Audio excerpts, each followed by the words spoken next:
Bos-bos, es teler teko udah jadi fenomena bisnis di akhir tahun nih. Hanya dalam waktu beberapa minggu saja, hadir usaha sejenis di banyak kota di Indonesia. Viralnya kebangetan, bos. Wadahnya yang nggak biasa dan hadir dengan porsi besar, jelas bikin orang tertarik dan antre buat beli. Pelaku usaha pun nggak mau ketinggalan momen besar ini. Waktunya ikut panen cuan dari es teler teko. Halo bos, perkenalkan saya Pipit, owner dari es teler teko yang lagi viral banget nih bos. Sampai-sampai kita bisa menjual ribuan teko setiap harinya. Penasaran? Tetap di cuan bos.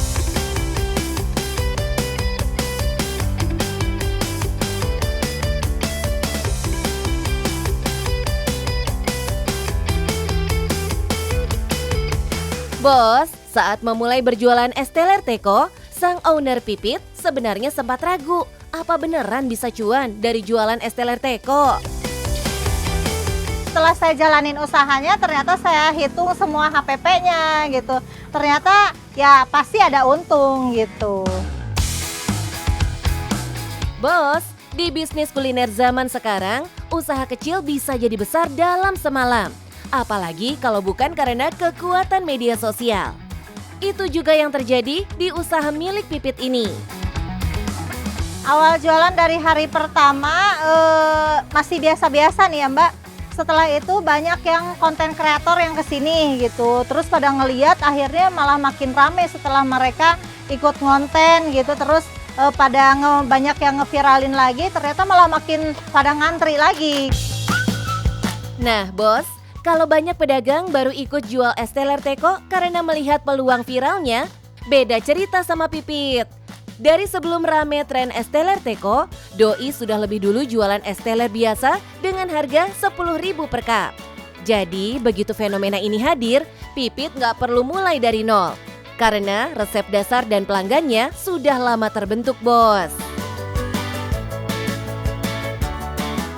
Waktu lagi viral banget ya Mbak ya.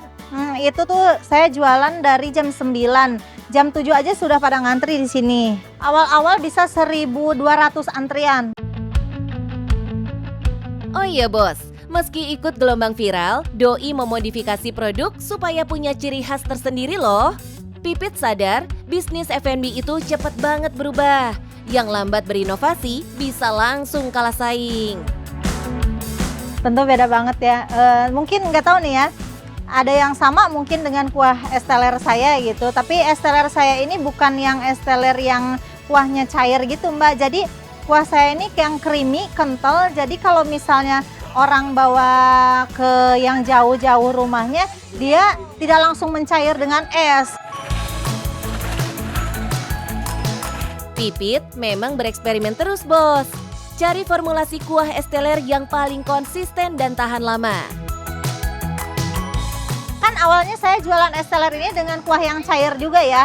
Tapi lama-lama mencoba gitu ya. Beberapa kali ternyata inilah resep yang paling pas untuk saya jual gitu Kak. Nah bos, dari sisi bisnis, Pipit juga paham betul cara mengatur komposisi biaya. Karena di es teler yang bikin mahal itu buah-buahannya. Jadi supaya tetap cuan, Doi punya strategi sendiri buat ngimbangin harga pokok penjualan alias HPP-nya. Strategi ngatur harga pokok penjualan ini penting banget bos. Apalagi buat produk minuman manis yang bahan bakunya sensitif sama harga. Lewat resep yang konsisten dan manajemen biaya yang rapi, usaha kecil kayak gini akhirnya bisa naik kelas bos. Bahkan sampai harus produksi ribuan porsi tiap minggunya.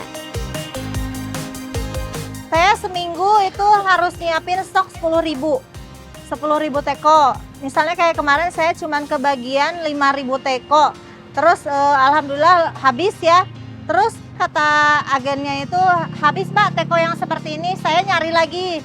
Gak apa-apa lah yang teko yang kayak gimana juga kita terima gitu. Nah ini kebetulan teko yang lagi tinggi itu lagi habis. Dengan harga 20.000 per teko, jelas cuannya nggak main-main bos. Bisa jual 500 porsi saja, omsetnya sudah 10 juta per hari. Kalau maksimal di 1.000 porsi, tembus 2 kali lipat. Kebayangkan kalau stabil seminggu penuh, Omsetnya bisa nyundul 140 juta rupiah. Bos, uniknya Pipit punya strategi buat jaga pelanggannya balik beli lagi. Doi siapkan bonus, hadiah kecil sampai THR buat pelanggan setianya loh. Saya sering banget ngasih gift atau promo gitu ya untuk customer saya gitu. Misalnya nanti suka ada THR atau gimana untuk customer saya yang sering beli di sini gitu Mbak. Alhamdulillah sih sampai saat ini banyak pelanggan yang masih betah di sini. Terbukti, repeat order pun bisa Doi dapatkan dengan cara ini.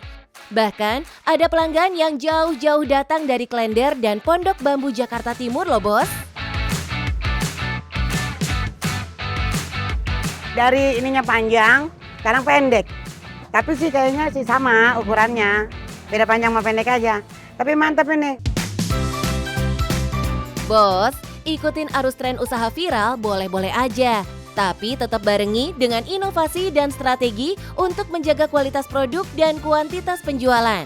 Jangan lupa manfaatkan momen ini untuk mengenalkan usaha kita ke masyarakat ya bos. Nah bos, hari ini jualan saya laris manis, tekonya tinggal segini lagi bos. Nah buat kalian yang mau mulai usaha, saya punya tips nih.